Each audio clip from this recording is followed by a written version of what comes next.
월요일 새벽 저희들에게 은혜 주셔서 여전히 주님 이른 새벽에 일어나 이 전에 모여 새벽 예배의 단을 쌓고 혹은 가정에서 깨어 시간을 내어 참여할 수 있도록 은혜를 주신 것을 감사드립니다. 하나님, 우리의 중심을 받아주시고 주를 사모하고 사랑하여 함께 예배에 참여한 원근각처의 주의 사랑하는 심령들을 주님 받아주시고 또 은혜 주시고 이제 저희들이 주의 말씀 앞에 있사오니 주께서 말씀하여 주시고 미천하고 무익한 종이 주의 말씀을 조금 해석할 힘을 주시고 또 함께 묵상하게 하소서.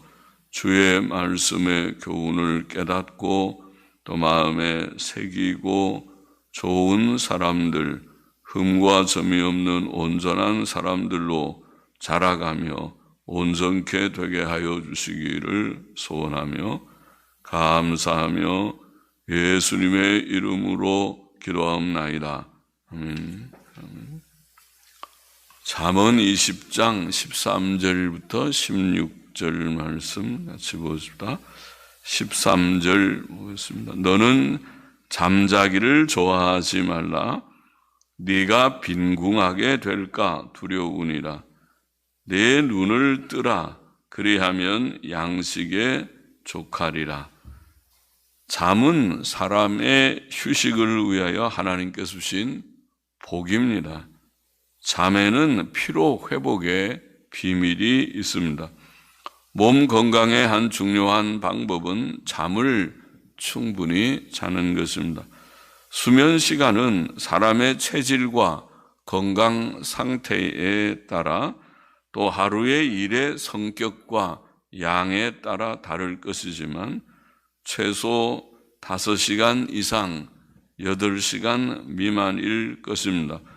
수면 부족은 병의 원인이 되므로 잠은 충분히 자야 할 것입니다. 그러나 우리는 잠자기를 좋아해서는 안 된다.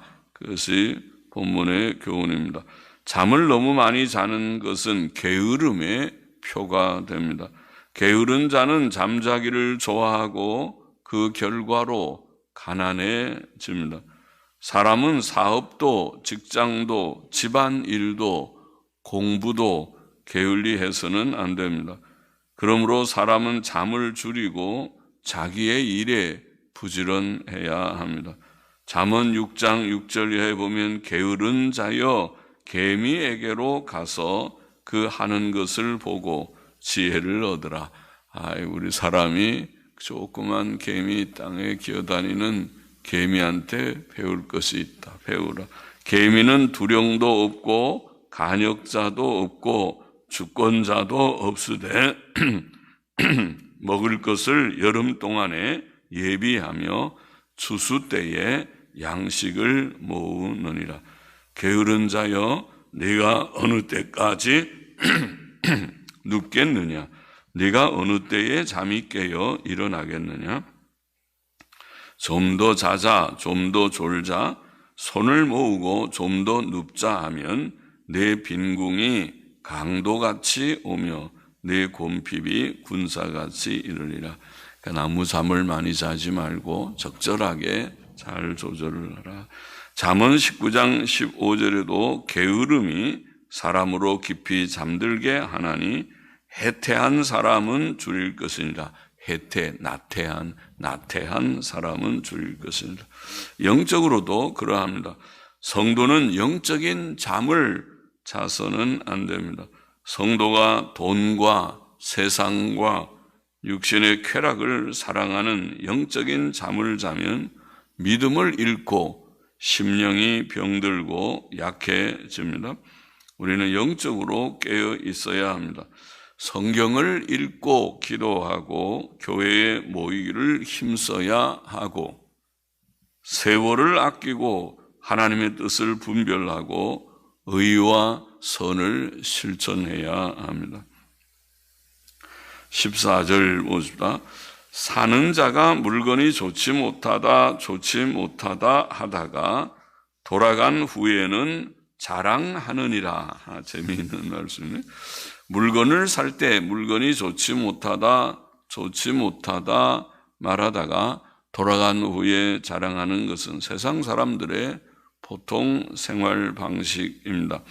그들은 어떤 물건을 살 때 물건 값을 깎아보려고 그 물건이 좋지 못하다고 거짓말을 쉽게 하고 나중에 자랑하는 것입니다. 그들은 세상적인 이익을 위해 스스로 모순된 말을 하는 것입니다. 좋지 못하다 하면서 왜 자랑은 또 하겠습니까? 그것은 일종의 거짓말입니다. 사람들은 자기 유익을 위해 이런 거짓말을 쉽게 합니다. 그러나 성도는 그렇게 살아서는 안 된다는 것입니다. 성도는 물질적 유익 중심으로 살아서는 안 된다는 말입니다. 하나님 앞에서 성도는 진실하게 살아야 합니다. 그는 좋은 것은 좋다고 말하고 안 좋은 것은 안 좋다고 말해야 합니다. 물건을 파는 사람도 정직하고 진실하게 팔고, 이 물건은 좀 오래돼서 조금 좋지가 않네요. 조금 더 깎아 드리겠습니다. 그렇게 하는 것이 좋고, 물건을 사는 사람도 그것을 진실하게 평가하고 말하며 사야 하겠습니다. 이것은 괜찮은 물건이네요. 그 가격에 이렇게 사고 그렇게 하는 것이 좋다는 거죠. 하나님을 경외하고 그의 계명대로 사는 사람은 세상 사람들처럼 거짓말을 해서는 안 됩니다. 성도는 범사에 진실하게 행해야 하고 또 사랑을 따라 행해야 합니다. 사도 바울은 에베소 교인들에게 그런즉 거짓을 버리고 각각 그 이웃으로 더불어 참된 것을 말하라. 이는 우리가 서로 지체가 됨이니라. 거짓말하지 말고 참된 말을 서로 하려고 하고, 성도들 간에도 또 세상 사람들에게 대해서도 그렇게 해야 하겠고, 또 고린도 교인들에게 바울은 사랑의 성격에 대해 교훈했지요. 우리가 잘 아는 고린도전서 13장 5절 6절에 보면 사랑은 무례히 행치 아니하며 자기의 유익을 굳지 아니하며, 너무 자기 이해타산에 계산에 빠르지 말고 성내지 아니하며 악한 것을 생각지 아니하며 불의를 기뻐하지 아니하며 진리와 함께 기뻐한다. 그러니까 항상 사랑의 성격을 생각하면서 진실한 사랑을 우리가 실천하는 자들이 되어야겠습니다. 우리는 진실하게 행하고 진실과 사랑, 진실하게 행하고 사랑을 따라 행해야 하겠습니다. 15절 보십시다. 세상에 금도 있고 진주도 많거니와, 여기에 진주, 페니님이라는 말은 사전은 진주보다 산호라는 뜻이라고 그렇게 설명합니다. 산호. 그런데 우리는 진주라고 번역했습니다. 세상에 금도 있고 진주도 많거니와 지혜로운 입술이 더욱 귀한 보배니라. 지혜로운 입술이라는 원어를 보니까 지식의 입술 이렇게 되어 있습니다. 지혜라는 단어보다 지식이라는 단어를 썼는데, 지식과 지혜가 비슷하기는 하지만 지식의 입술이 더욱 귀한 보배니라. 지식의 가치를 말씀한 것이죠. 지식의 입술이라는 말은 다른 사람들에게 지식을 말하며 지식을 전하는 입술이라는 뜻이겠습니다. 본문은 지식의 가치를 말합니다. 지식의 가치가 금과 진주나 산호보다 더욱 크다는 말씀입니다.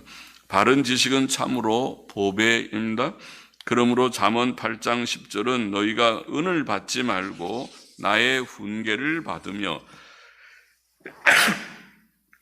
죄송합니다. 정금보다 지식을 얻으라, 그런 말씀을 했어요.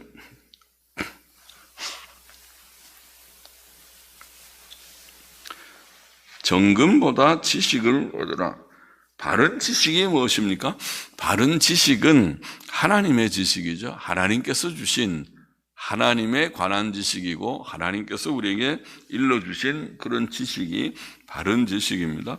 그것은 영원 전부터 스스로 계시고 우주의 근원이 되시는 하나님에 대한 지식이고 그의 창조 세계에 대한 지식이고 범죄한 사람들에 대한 그의 심판과 구원에 대한 지식이고 신약적으로 말하면 하나님의 아들 예수 그리스도께서 어떻게 사람으로 오신 것과 성육신의 지식, 그의 기적 행하심과 그의 십자가의 죽으심으로 이루신 대속 사역의 지식, 그의 부활과 승천과 재림과 그를 믿음으로 죄사함과 의롭다 하심을 얻는 구원에 관한 지식, 죽은 영혼이 다시 살아나는 중생의 지식, 성화, 그리고 죽은 자들의 부활, 천국과 영생, 그리고 구원 얻은 성도들의 연합인 교회가 무엇이고 성도들이 이 세상에서 어떻게 살아야 될지, 어떻게 경건하고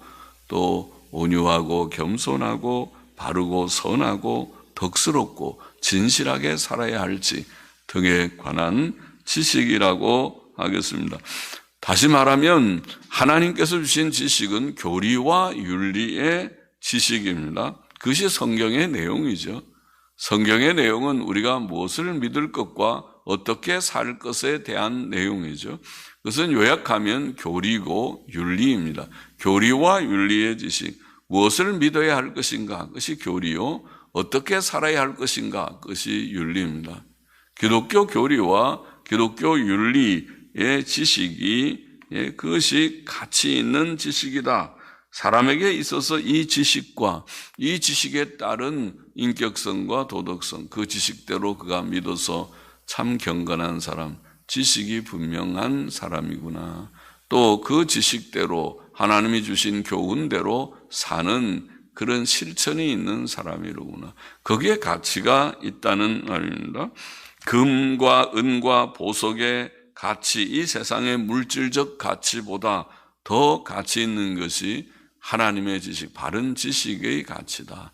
참된 지식, 교리적 지식, 윤리적 지식을 갖고 그대로 믿고 실천하는 그 자가 가치 있는 존귀한 자요. 그런 지식이 없이 세상의 것만 많이 가지고 있다고 가치 있지 않다. 그것은 결코 가치 있는 삶이 아니다. 그것을 가르쳐 주는 것입니다. 16절 모아보시다. 타인을 위하여 보증이 된 자의 옷을 취하라. 외인의 보증이 된 자는 그 몸을 볼모 잡힐지니라. 타인을 위하여, 타인이라는 말은 낯선 자라는 말인데 잘 알지 못하는 자라는 말이고, 그 자를 위하여 보증이 된 자의 옷을 취하라.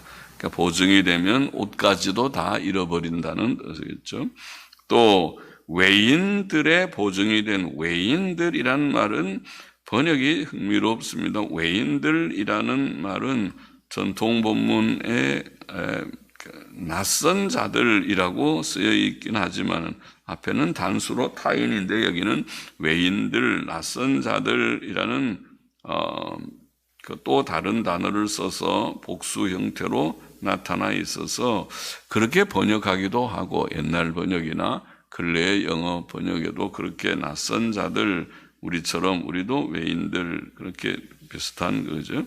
그렇게 번역도 하지만은, 그러나 또 옛날 영어 성경이나 근래에 많이 읽히는 성경이나 또 아람어 번역, 고대 번역이나 조금 달리 낯선 여자, 낯선 여자, 음녀죠. 음녀라고, 낯선 여자의 보증이 된 자는, 그러니까 이 사람이 낯선 여자에게 그렇게 음녀에게 홀렸다고 할지 빠졌습니다.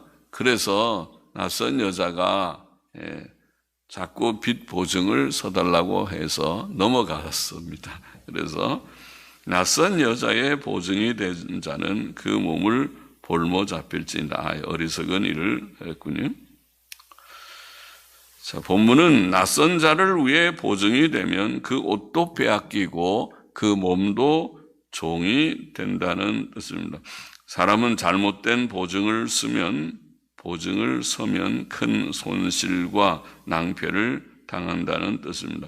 그러므로 사람이 구제할 마음이 있고 또 힘이 있는 경우가 아니라면, 돈의 여유가 많아서 내가 좀 그렇게 구제할 수 있다, 그냥 줄 수도 있다, 그러면은 몰라도 남의 보증이 되는 일은 조심해야 합니다.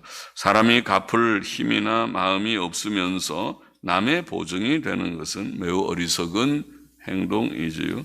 잠언 6장에 보면 그런 말씀이죠. 내 아들아, 내가 만일 이웃을 위하여 담보하며 타인을 위하여 보증하였으면 내 입의 말로 내가 얽혔으며 내 입의 말로 인하여 잡히게 되었느니라.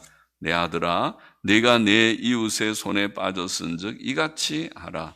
너는 곧 가서 겸손히 내 이웃에게 간구하여 스스로 구원하되 내 눈으로 잠들게 하지 말며 눈꺼풀로 감기게 하지 말고 노루가 사냥꾼의 손에서 벗어나는 것 같이 새가 그물 치는 자의 손에서 벗어나는 것 같이 스스로 구원하라. 그래 빨리 가서 아주 잘 겸손히 사정을 하고 간구를 해서 그것을 해지하도록, 빚 보증을 취소하도록 그렇게 하라는 것이죠. 그게 지혜죠. 그렇지 않으면은 그 말 그대로 자기가 보증 쓴 대로 큰 손실을 입게 될 것입니다. 잠언 11장 15절에도 타인을 위하여 보증이 되는 자는 손해를 당하여도 보증이 되기를 싫어하는 자는 평안하니라 그랬고, 잠언 17장 18절에는 지혜 없는 자는 남의 손을 잡고 그 이웃 앞에서 보증이 되느니라. 보증에 대한 말씀이 잠언에 여러 번 나왔네요. 잠언 22장 26절 27절에도 너는 사람으로 더불어 손을 잡지 말며 남의 빚에 보증이 되지 말라. 만일 갚을 것이 없으면 내 누운 침상도 빼앗길 것이라. 내가 어찌 그리하겠느냐, 그렇게 말합니다. 남을 위해 재정 보증, 빚 보증을 서는 자는 어리석은 자다. 지혜자는 그런 보증을 피해야 한다는 교훈입니다. 오늘 몇 절의 교훈을 다시 정리해 보면, 첫째로 우리는 잠자기를 좋아하지 말아야 가난하게 되지 않고 우리의 눈을 떠야 양식이 족하게 될 것이다. 그렇게 교훈합니다. 우리는 세상 일, 즉 직업의 일에도 충실해야 하고 자기에게 주어진 직분이 직무가 무엇인지 그것을 잘 이해하고 그 일을 잘 감당해야 하고, 신앙생활의 일, 즉 성경 읽고 기도하며 공적 예배를 드리고 의와 선을 행하는 일, 그것이 신앙생활의 일이라고 할 수 있죠. 그 일에도 충실해야 하겠습니다. 그래야 하나님 앞에 복된 일이 될 것입니다. 성경도 늘 규칙적으로, 밥을 규칙적으로 먹듯이 성경도 규칙적으로 조금씩이라도 읽고 또 기도하고, 하나님께 먼저 무릎 꿇고 기도하고, 그리고 또 하나님께서 명하신 대로 주일 성수 힘써하고, 또 11조 생활도 힘써하고 하나님의 법을 지켜보려고 애를 쓰고 또 의와 선을 행하는 자들이 되어야 하겠다는 것입니다. 둘째로, 사는 자는 물건이 좋지 못하다고 하다가 돌아간 후에는 자랑한다. 세상 사람들의 삶의 방식을 이렇게 표현했습니다. 그러나 자기의 유익만 생각하고 상황 따라서 쉽게 거짓말하는 것은, 세상 사람들은 그렇게 쉽게 할지 몰라도 성도는 그렇게 사는 것이 아니다. 우리는 진실하게 살고 사랑의 원리로 살아야 된다고 배운 자들이니까, 그렇게 살라고 주께서 우리에게 가르쳐 주셨으니까 하나님 중심으로 살 것이다. 하나님 중심으로 바르고 선하고 진실하게 살아야 됩니다. 어떤 상황이든지 쉽게 거짓말하지 않도록 나는 믿는 자다, 하나님의 자녀다, 그렇게 생각하고 바로 살아가는 우리가 되어야 하겠고, 또 셋째, 세상에는 금도 있고 진주도 많지만 산호도 있고 좋은 것들이 많지만은 지식의 입술이 더욱 귀한 보배다. 그렇게 깨달아서 지식의 가치를 깨닫고, 금은 보화를 가치 있게 여기기보다 지식의 가치가 더 큰 것인 줄을 바로 알고 그렇게 살아야 하겠다. 우리가 가치 있는 것을 위해서 마음을 쓰고 시간을 쓰지 않습니까? 가치 있는 일에 마음을 쓰는 우리가 되어야 하겠다. 하나님과 예수 그리스도에 대해 바르게 알아야 하고 구원과 현세의 삶과 내세의 삶에 대해서 바르게 알고 그 교훈대로 하나님의 말씀의 교훈대로 사는 그것이 하나님의 나라와 그 의를 먼저 구하는 태도이지요. 그것이 하나님을 경외하고 악을 떠나는 태도이지요. 그렇게 살아야 몸의 건강도 경제의 안정도 하나님께서 늘 함께 하시고 동행하여 주시고 공급하여 주심을 경험하게 될 것이 아닙니까? 그러니까 하나님 중심으로 살아야 되고 지식의 가치를 아는 자가 되어야 한다. 넷째, 낯선 자를 위해 보증이 된 자는 큰 손실과 낭패를 당한다. 성경의 잠언에 특별히 여러 번 보증에 대해서 그렇게 말을 했습니다. 우리는 가난한 자들을 구제할 수는 있어도 나중에 받기 위해 단순히 돈을 빌려주고 하는 그런 일들은 안 하는 것이 좋다. 남을 위해, 그것도 잘 알지 못하는 자를 위해.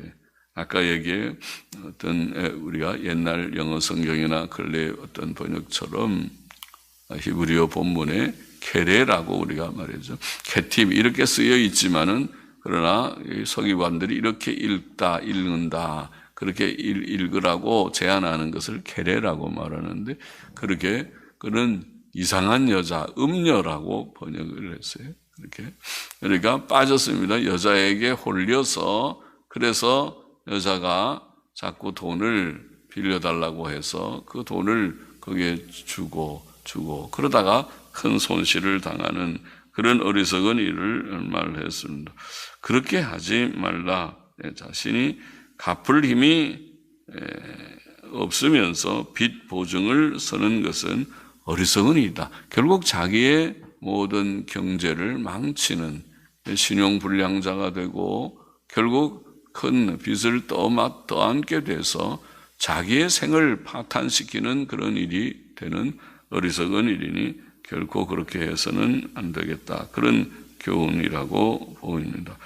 잠자기를 좋아하지 말고 부지런한 자가 되라. 영적으로도 육신의 생활도 그렇고 영적으로도 그렇다. 또 우리는 항상 진실한 말을 하라. 지식의 가치가 큰 것을 깨달으라. 그런 교훈을 하고 빚 보증에 대한 교훈까지 우리가 생각했습니다. 기도하십시다. 하나님 아버지, 오늘도 몇 절의 말씀을 읽고 성경의 교훈을 좀 묵상했습니다. 하나님께서 우리에게 주신 교훈을 마음에 늘 새기고 주 앞에서 늘 지혜로운 삶을 살게 하여 주옵소서.